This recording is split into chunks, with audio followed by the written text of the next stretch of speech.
Of form কাটিয়ে ওঠার চেষ্টা লিটন দাসের। প্রতিযোগিতামূলক ক্রিকেটে 11 ইনিংস পর 50 পেয়েছেন। ডিপিএল সুপার লিগে প্রাইম ব্যাংকের বিপক্ষে অবশ্য মন্থর ব্যাটিং আবাহনী তারকার। টি-20 বিশ্বকাপের আগে ফর্মে ফেরার চ্যালেঞ্জ লিটনের। লিটন দাসের এই অর্ধশতক উদযাপন প্রচণ্ড স্বস্তির। দেশসেরা এই ওপেনার দীর্ঘ রান খরায় ভুগছিলেন। প্রতিযোগিতামূলক ক্রিকেটে তার সবশেষ 50 ছিল বিপিএল কোয়ালিফায়ারে। এর 11 ইনিংস পর 50-এর ঘর পেরোলেন লিটন। সবশেষ 1.5 মাস খুব খারাপ কেটেছে এই ওপেনারের।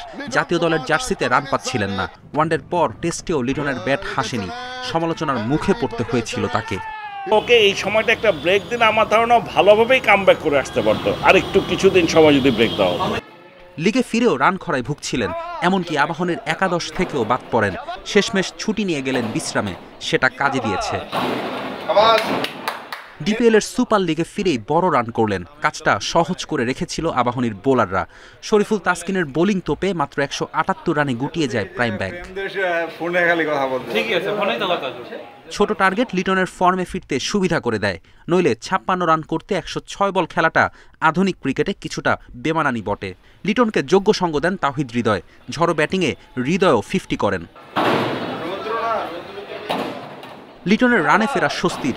সামনে টি-20 বিশ্বকাপ। এর আগে দেশসেরা ওপেনারের ছন্দে ফেরা খুব প্রয়োজন। ফেরদৌস ইসলাম, ইন্ডিপেন্ডেন্ট নিউজ।